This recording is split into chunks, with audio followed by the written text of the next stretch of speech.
নমস্কাৰ এই কক্সালে স্বাগতম ছাত্ৰ ছাত্ৰীসকল মই জ্যোতি দাস আশা কৰো তোমালোক ভালে আছা আজি আমি পঢ়িব ওলাইছো ষষ্ঠম মান শ্ৰেণীৰ পাঠ নম্বৰ 15 অৰ্থনীতি ইয়াৰ খণ্ডসমূহ আৰু বিনিময়ৰ মাধ্যমৰ তৃতীয় নম্বৰ অংশ আজি আমি এই অংশত কি পঢ়িম হেয়া চাও আহা ছাত্ৰ ছাত্ৰীসকল আজি আমি পঢ়াৰ আগতে তোমালোকক এখন চিত্ৰ দেখাই লৈছো এই চিত্ৰখন কোৰ বাৰু তোমালোকে ক'ব পাৰিবানে এইখন আমাৰ অসমৰে চিত্ৰ হয় ঠিক আছে ইয়াতে কি কৰি আছে চোৱাচোন এয়া হৈছে আমাৰ অসমৰে জুনবিল মেলা কোট হয় মৰিগাঁও জিলা জুনবিল মেলা হয় তাতে পৰম্পৰাগত বিনিময় প্ৰথাৰ মাধ্যমত কৰা আদান প্ৰদানৰ বিষয়ে দেখুওৱা হৈছে ঠিক আছে গতিকে ইয়াতে কি কৰিছে ইয়াতে কোনো মুদ্ৰাৰ প্ৰচলন নাই আমি যে বস্তু কিনো তেতিয়া আমি মুদ্ৰা ব্যৱহাৰ কৰো নে নকৰো টকা ব্যৱহাৰ কৰো কিন্তু ইয়াতে টকাৰ ব্যৱহাৰ কৰা নাই কিহৰ ব্যৱহাৰ কৰিছে বিনিময় তাৰ মানে এটা দ্ৰব্যৰ হলনি আন এটা দ্ৰব্য লৈছে আৰু আনহাতে যিজনে লৈ আছে দ্ৰব্যটো ইজন ব্যক্তিৰ পৰা হেনেকুৱা ধৰণৰ বেলেগ বস্তু তেওঁ লৈছে ঠিক আছে টকা লোৱা নাই এটোকে কয় বিনিময় প্ৰথা ঠিক আছে এতিয়া আমি পঢ়ুৱা হাসন অকমান সামগ্ৰীৰ আদান প্ৰদানৰ পদ্ধতি ঠিক আছে বিনিময় প্ৰথা এই বিনিময় প্ৰথানো কেতিয়া আৰম্ভ হৈছিল কেতিয়া দৰকাৰ হৈছিল তাৰ বিষয়ে আমি অলপমান জানো আহা মানুহে যেতিয়া নিজৰ প্ৰয়োজনতকৈ অধিক উৎপাদন কৰিবলৈ ললে তেতিয়া কামৰ বিভাজনৰ কথাটো আহি পৰিল ঠিক আছে কোনোৱে খেতি বাতি কৰিবলৈ ললে আৰু আন কোনোৱে তাৰ সহায় হোৱাকৈ সা-সজুলি পাত্ৰ আদি তৈয়াৰ কৰা বা অন্য হাতৰ কাম কৰিবলৈ ললে গতিকে অকল খেতি বাতি কৰিলেতো নহব খেতি বাতিৰ কাৰণে প্ৰয়োজনীয় সামগ্ৰীও লাগিব তাৰ উপৰি অন্য কিছুমান বস্তু লাগিব হয়নে নহয় সেই পাত্ৰবিলাক লাগিব সেইবিলাক বনাবলৈ আন লোকে আৰম্ভ কৰিলে ঠিক আছে তেতিয়া মানুহৰ মাজত এক বিশেষ পদ্ধতিৰে দ্ৰব্য আৰু সেৱাৰ আদান প্ৰদান আৰম্ভ হল এই সেৱাটোৰ আদান প্ৰদানটোকে কয় এক্সচেঞ্জ ঠিক আছে গতিকে এক্সচেঞ্জ কেনেকে ইটো মানুহৰ তাতে যিটো বস্তু আছে সেই আন এজন ব্যক্তিক যদি সেই বস্তুটোৰ প্ৰয়োজন হয় তেতিয়া তেওঁৰ হাতত থকা বস্তুটো আদান প্ৰদানৰ জৰিয়তে বস্তুবিলাক ক্ৰয় কৰা হল এই পদ্ধতিটোকে বিনিময় প্ৰথা বা বাৰ্টাৰ সিস্টেম বুলি কোৱা হয় গতিকে ইংৰাজীত ইয়াৰ শব্দটোৰ মিনিংটো কি হয় বাৰ্টাৰ সিস্টেম ঠিক আছে মনত ৰাখিব চেষ্টা কৰিবা বিনিময় প্ৰথা বুলি কোৱা হয় বিনিময় প্ৰথাত প্ৰত্যক্ষভাৱে এজনে আনজনৰ লগত দ্ৰব্য আৰু সেৱাৰ আদান প্ৰদান কৰিব পৰা হল গতিকে এটা বস্তুৰ বিপৰীতে আন এটা বস্তুৰ আদান প্ৰদান কৰাটোৱে হৈছে বিনিময় ইয়াতে কোনো টকাৰ প্ৰয়োজন নহয়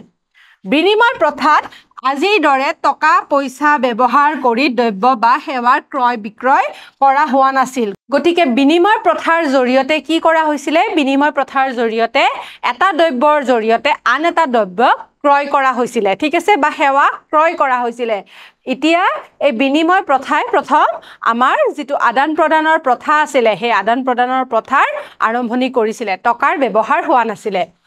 ধৰা হল যে সেই সময়ত কৃষি কাৰ্য কৰা লোক এজনক শস্য ৰাখিবলৈ পাত্ৰৰ প্ৰয়োজন আনহাতে পাত্ৰ প্ৰস্তুত কৰা কুমাৰজনক খাদ্যৰ বাবে চাউলৰ প্ৰয়োজন গতিকে যিজন ব্যক্তিয়ে পাত্ৰটো বনাইছে সেইজন ব্যক্তিক কি লাগিব চাউল লাগিব আনহাতে যিজনে কৃষি কাৰ্য কৰিছে তেখেতক চাউলখিনি ৰাখিবৰ কাৰণে পাত্ৰ লাগিছিল গতিকে সেই কৃষি কাৰ্য কৰা লোকজনে চাউলখিনি তেওঁ কি কৰিছে পাত্ৰ যিজনে বনাইছে তেখেতক দিছে আৰু পাত্ৰ বিক্ৰী কৰাজনে কি কৰিছে চাউলৰ পৰিৱৰ্তে তেওঁ এটা পাত্ৰ সেই কৃষি কাৰ্য কৰা লোকজনক দিছে গতিকে এইদৰে তেওঁলোকৰ মাজত বিনিময় হৈছে নিশ্চয় তোমালোকে বুজি পাইছা এতিয়া তেনে ক্ষেত্ৰত কৃষকে ধান বা চাউলৰ বিনিময়ত কুমাৰৰ পৰা পাত্ৰ সংগ্ৰহ কৰিব এয়াই হৈছে বিনিময় প্ৰথা গতিকে বিনিময় প্ৰথাটো আমি বুজি পালো কুমাৰজনৰ পৰা তেওঁ এটা পাত্ৰ লৈছে আৰু কৃষি কাৰ্য কৰা লোকজনে তাৰ পৰিৱৰ্তে চাউল দিছে কুমাৰজনক ঠিক আছে বিনিময় ব্যৱস্থাই মানুহক ওচৰ চপাই অনাৰ লগতে ইজনে সিজনৰ পৰা শিকাৰ সুবিধাও দিছিল গতিকে বিনিময় ব্যৱস্থাই মানুহজনক এজনৰ লগত আন এজনৰ কি হৈছে সম্পৰ্ক স্থাপন হৈছে আৰু এজনৰ কথা আন এজনে বুজি পাইছে আৰু তেওঁলোকে যিবিলাক বস্তু বনাইছে সেইবিলাক বস্তুৰ ওপৰতো জ্ঞান আহৰণ কৰিছে ঠিক আছে বিনিময় আছিল এক দলীয় কাৰ্য আৰু ইয়াৰ জৰিয়তে জ্ঞান আৰু কৌশলৰ ভাগ বতৰা সম্ভৱ হৈ উঠিছিলে গতিকে বিনিময় আছিলে এক দলীয় কাৰ্য ঠিক আছে ইয়াতে দলীয় কাৰ্য বুলি কোৱা হৈছে আৰু ইয়াৰ জৰিয়তে জ্ঞান আৰু কৌশলৰ বিনিময়ৰো কি হৈছিলে পৰিৱৰ্তন হোৱা দেখা গৈছিলে ভাগ বতৰা হোৱা দেখা গৈছিলে ঠিক আছে এতিয়া আমি মুদ্ৰাৰ ভূমিকাৰ বিষয়ে পঢ়িম এতিয়া মুদ্ৰানো কি তোমালোকে জানা আমি যেতিয়া বজাৰলৈ যাওঁ তেতিয়া আমি টকাৰ ব্যৱহাৰ কৰোঁ প্ৰথমতে টকা নাছিলে প্ৰথমতে কি আছিলে মুদ্ৰা আছিলে কিন্তু ইয়াতে তোমালোকে দেখাই পাইছা ইয়াতে জিয়াওজি পৃথিৱীৰ আটাইতকৈ পুৰণি কাগজী মুদ্ৰা ঠিক আছে এখন হৈছে আটাইতকৈ পুৰণি কাগজী মুদ্ৰা এখন জিয়াওজি পৃথিৱীৰ আটাইতকৈ পুৰণি কাগজী মুদ্ৰাৰ চিত্ৰ এখন ইয়াতে দিয়া হোৱা হৈছে ঠিক আছে এতিয়া এই বিনিময়ৰ ক্ষেত্ৰত মুদ্ৰাৰ ভূমিকানো কি ঠিক আছে গতিকে সময়ৰ গতিত আদান প্ৰদান বা বিনিময়ৰ বাবে মানুহে নতুন নতুন বিনিময়ৰ মাধ্যম আৱিষ্কাৰ কৰিলে ঠিক আছে এতিয়া সময়ৰ সলনি হৈ যোৱাৰ লগে লগে কি হৈছে আদান প্ৰদানৰ ক্ষেত্ৰত কিছুমান নতুন নতুন উদ্ভাৱন সৃষ্টি হৈছিলে প্ৰথম অৱস্থাত মানুহে কি কৰিছিলে জানানে মানুহে এটা বিশেষ দ্ৰব্য যেনে জন্তুৰ ছাল শস্য নিমখ কৰি আদি ব্যৱহাৰ কৰি আন দ্ৰব্য সংগ্ৰহ কৰিবলৈ ললে ঠিক আছে হেগেটাৰ মূল্য থকা বুলি কৈছিলে তাৰ মানে জন্তুৰ ছাল লগত লৈ ফুৰিবলৈ কিছুমানে ভাল পাইছিলে শস্য লৈ ফুৰিছিলে নিমখ কৰি ঠিক আছে কৰি মানে দেখিছা নহয় বগা ৰঙৰ হয় যে কৰি হে কৰি লৈ ফুৰিছিলে ইয়াক দ্ৰব্য মুদ্ৰা বুলি কয় গতিকে এবিলাক হৈছে এক প্ৰকাৰৰ দ্ৰব্য মুদ্ৰা তাৰ পৰিৱৰ্তে তেওঁলোকে বেলেগ বস্তু ক্ৰয় কৰিব পাৰিছিলে ঠিক আছে অঞ্চলভেদে এই বিশেষ দ্ৰব্য যিটোৰ বিনিময়ত আন দ্ৰব্য লাভ কৰা যায় হেয়া বেলেগ বেলেগ আছিলে গতিকে প্ৰতিটো ঠাইতেই যে সেই দ্ৰব্য মুদ্ৰাবিলাক ব্যৱহাৰ হৈছিলে হেনেকুৱা নহয় অঞ্চলভেদে এই দ্ৰব্য মুদ্ৰাবিলাক বেলেগ বেলেগো হোৱা দেখা গৈছিলে ঠিক আছে ধৰা হল এটা অঞ্চলত জন্তুৰ ছাল বিনিময়ত আন দ্ৰব্য পোৱা যায় আৰু এজন ব্যক্তিক চাউলৰ প্ৰয়োজন হল তেনে ক্ষেত্ৰত ব্যক্তিজনে জন্তুৰ ছালৰ বিনিময়ত চাউল বেচা লোকৰ পৰা চাউল লাভ কৰিব গতিকে বিনিময় হিচাপে তেওঁ জন্তুৰ ছালটো দিছিলে আৰু তাৰ পৰিৱৰ্তে তেওঁ চাউল ল'ব পাৰিছিলে ঠিক আছে এইদৰে বিনিময় প্ৰথা দেখুৱা হৈছিলে আৰু তোমালোকে ইয়াতে চিত্ৰকেইখনমান দেখাই পাইছা পুৰণি কালত ব্যৱহৃত ধাতুৰ মুদ্ৰা এয়া হৈছে প্ৰথম ধাতুৰ মুদ্ৰা বনাইছিলে তাৰ পিছত 1982 প্ৰস্তুত হোৱা 50 পইচাৰ ধাতুৰ মুদ্ৰা আছিলে ঠিক আছে এতিয়া বাৰু 50 পইচা বিলাক নাই এতিয়া 1 টকা 2 টকীয়া এনেকুৱা হৈ গৈছে 25 পইচা 10 পইচা হেনেকেও পইচা আমাৰ ভাৰতত প্ৰচলন হৈছিলে ঠিক আছে সময়ৰ অগ্ৰগতিত দ্ৰব্য মুদ্ৰাৰ অসুবিধাৰ বাবে ধাতু মুদ্ৰাৰ সৃষ্টি হল গতিকে এই যিবিলাক জন্তুৰ ছাল শস্য বা নিমখ কৰি এইবিলাক লৈ ফুৰিবৰ কাৰণে বহুত অসুবিধা হৈ যায় তাৰ মানে নষ্ট হৈ যায় হয়নে জন্তুৰ ছাল বা শস্যবিলাক কিমান দিন লৈ ফুৰিব গতিকে হেবিলাক যিহেতু ভালদৰে সংৰক্ষণও কৰি ৰাখিব নোৱাৰিছিলে তেতিয়া কি কৰা হৈছিলে ধাতুৰ মুদ্ৰাৰ প্ৰচলন হৈছিলে ধাতুৰ মুদ্ৰা বনোৱা হৈছিলে আৰু ধাতুৰ মুদ্ৰা প্ৰচলন কৰা হৈছিলে মুদ্ৰাৰ আৱিষ্কাৰৰ লগে লগে মুদ্ৰা বিনিময়ৰ মাধ্যম হিচাপে স্বীকৃতি হল গতিকে মুদ্ৰা যেতিয়া আৱিষ্কাৰ হল মুদ্ৰাৰ জৰিয়তে কি কৰিব পৰা হল তেতিয়া বস্তু কিনিব পৰা হল মুদ্ৰাৰ পৰিৱৰ্তে বিনিময় প্ৰথাটো নথকা হল মুদ্ৰা দিয়াৰ ফলত তেওঁলোকে বস্তু ক্ৰয় কৰিব পৰা হল ঠিক আছে এখন কাগজী মুদ্ৰা এতিয়া বাৰু 100 টকীয়া নোটখন এনেকুৱা নহয় তোমালোকে এনেকুৱা 100 টকীয়া নোট তোমালোকৰ মা দেউতাই নিশ্চয় দেখিছে এখন পুৰণি 100 টকীয়া নোট হয় ঠিক আছে মুদ্ৰাৰ জৰিয়তে মানুহে বয় বস্তু সা সামগ্ৰী সহজে কিনিব পৰা হল যদিও প্ৰথম অৱস্থাত বিনিময় প্ৰথা সম্পূৰ্ণভাৱে নোহোৱা হৈ যোৱা নাছিল যদিও মুদ্ৰাৰ জৰিয়তে কিনা হৈছিলে কিন্তু যেটো বিনিময় প্ৰথা আছিল হেতু একেবাৰে শেষ হৈ যোৱা নাছিল তেতিয়াও বিনিময় প্ৰথা চলি আছিল সামগ্ৰী বিনিময়ৰ ক্ষেত্ৰত উদ্ভৱ হোৱা ভাগ বতৰা আৰু সামগ্ৰী নষ্ট হোৱাৰ দৰে সমস্যাই মুদ্ৰাৰ ক্ষেত্ৰত নাছিল গতিকে তোমালোকক মই অলপ আগতেই কৈছো মুদ্ৰা ব্যৱহাৰ ফলত কি হৈছিলে যিবিলাক আমাৰ বিনিময় প্ৰথাত অসুবিধা আছিল কি অসুবিধা আছিল যিবিলাক আমাৰ দ্ৰব্য মুদ্ৰা আছিল ধৰা শস্য জন্তুৰ চাউল এইবিলাক কি হৈছিলে নষ্ট হৈ যায় বহুত দিনলৈকে সংৰক্ষণ কৰি ৰাখিব নোৱাৰিছিলে এটা ঠাইৰ পৰা আন ঠাইলৈ লৈ যাবৰ কাৰণে অসুবিধা হৈ পৰিছিলে গতিকে যেতিয়া মুদ্ৰাৰ সৃষ্টি হ'ল তেতিয়া বিনিময় প্ৰথা আছিল যদিও কিন্তু যে ধাতুৰ যিটো মুদ্ৰাই ব্যৱহাৰে কি কৰিছিলে এই যিবিলাক সমস্যা উদ্ভাৱন হৈছিলে সেইবিলাকক নাইকিয়া কৰি পেলাইছিলে ঠিক আছে লৈ ফুৰিব পাৰিছিলে নিজৰ হাততে তেওঁলোকে ধাতুৰ মুদ্ৰাবিলাক লৈ ফুৰিব পাৰিছিলে এটা ঠাইৰ পৰা আন ঠাইলৈ লৈ যাব পাৰিছিলে সেইকাৰণে সুবিধা হোৱা হ'ল সেইকাৰণে এই মুদ্ৰাবিলাক বেছিকে প্ৰচলন হ'বলৈ ধৰিলে ঠিক আছে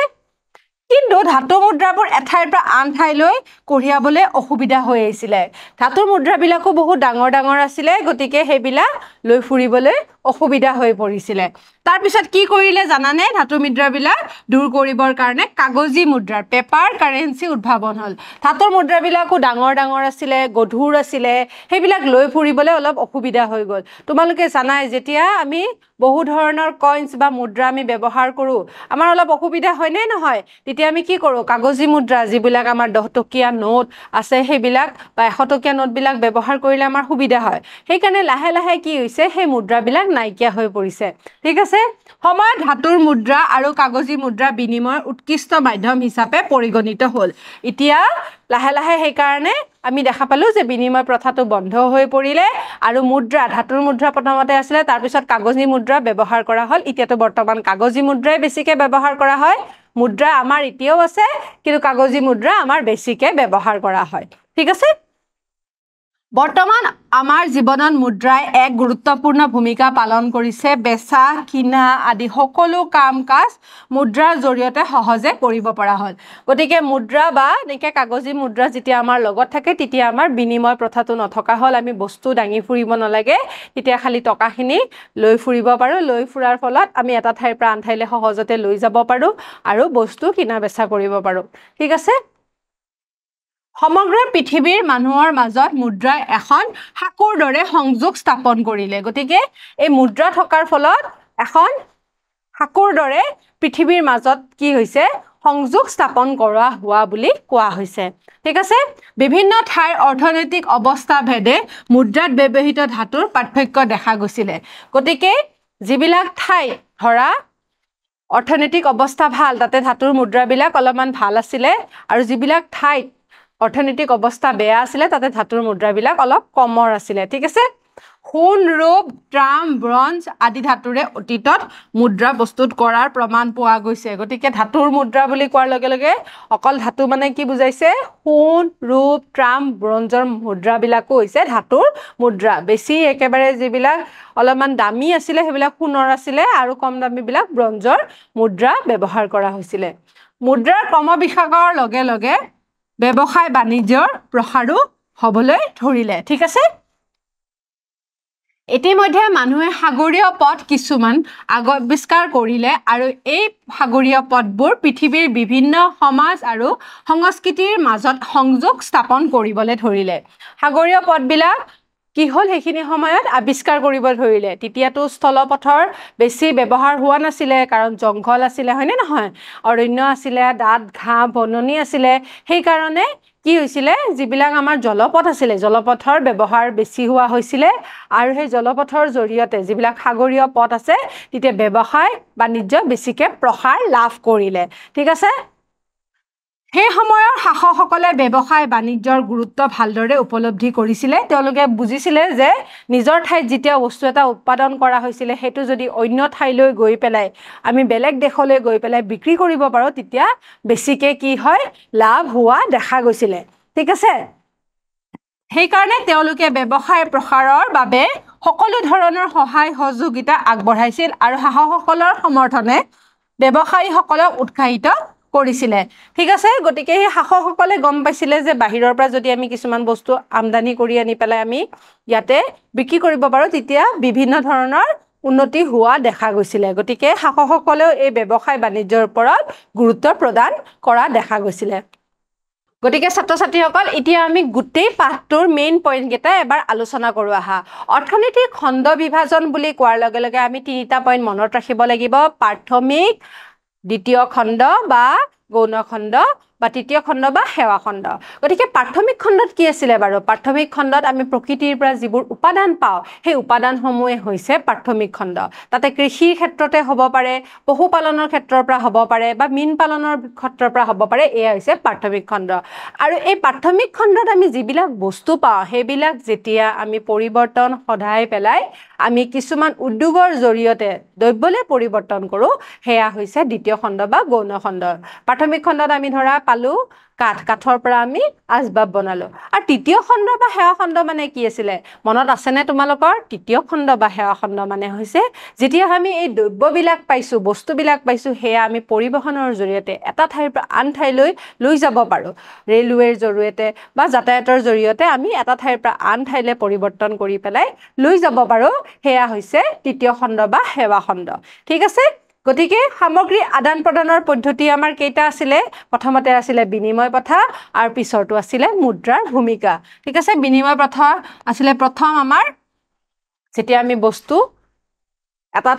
বস্তু আন এটা বস্তুৰ পৰিৱৰ্তে লোৱা হৈছিলে তেতিয়া মুদ্ৰাৰ প্ৰচলন আছিলে তাৰপিছত মুদ্ৰা আৰম্ভ হ'ল মুদ্ৰাৰ পিছত কি মুদ্ৰা ব্যৱহাৰ কৰা হৈছিলে ধাতু মুদ্ৰা তাৰপিছত লাষ্টত গৈ পেলাই এতিয়া কাগজী মুদ্ৰা ব্যৱহাৰ হ'ল গতিকে পাঠটোৰ থুলমূল আলোচনা এই পইণ্ট কেইটাৰ জৰিয়তে আমি বুজি পালোঁ আশা ৰাখিছোঁ তোমালোকে অৰ্থনীতিৰ বিষয়ে এইটো পাঠৰ জৰিয়তে প্ৰথম গম পাইছা আৰু তোমালোকে অলপ বুজি পাইছা ঠিক আছে অৰ্থনীতি আমাৰ কাৰণে কিমান ইম্পৰ্টেণ্ট কিমান প্ৰয়োজনীয় সেইটো বস্তু তোমালোকে বুজি পাইছা আহাচোন আমি দুটামান প্ৰশ্ন চাওঁ এতিয়া পুৰণি কালত দেশৰ মুদ্ৰা প্ৰচলন আছিল কি মুদ্ৰাৰ প্ৰচলন আছিলে তোমালোকে ক'ব পাৰিবানে ধাতুৰ ঠিক আছে ধাতুৰ মুদ্ৰা প্ৰচলন আছিলে 2 নম্বৰ প্ৰশ্নটো চাওঁ আহাচোন এটা দ্ৰব্য মুদ্ৰাৰ উদাহৰণ হ'ল দ্ৰব্য মুদ্ৰাৰ উদাহৰণ কি আছিলে যেতিয়া কিছুমান বস্তু আমি ব্যৱহাৰ কৰি পেলাই বিনিময় কৰোঁ ঠিক আছে তাৰে উদাহৰণ কি নিমখ আৰু মুদ্ৰা দিয়া আছে কোনটো হ'ব মুদ্ৰাটো নহয় মুদ্ৰাটো ভুল হয় গতিকে নিমখটোৱে হৈছে শুদ্ধ উত্তৰ ঠিক আছে এইটো দ্ৰব্য মুদ্ৰাৰ উদাহৰণ ঠিক আছে গতিকে ছাত্ৰ ছাত্ৰীসকল আজি আমি অৰ্থনীতি বিজ্ঞানৰ এই 15 নম্বৰ পাঠৰ 3 নম্বৰ অংশটো আলোচনা কৰিলোঁ অহা ক্লাছত পাঠভিত্তিক অনুশীলনী প্ৰশ্নসমূহ আমি চাম তেতিয়ালৈ সামৰিছোঁ নমস্কাৰ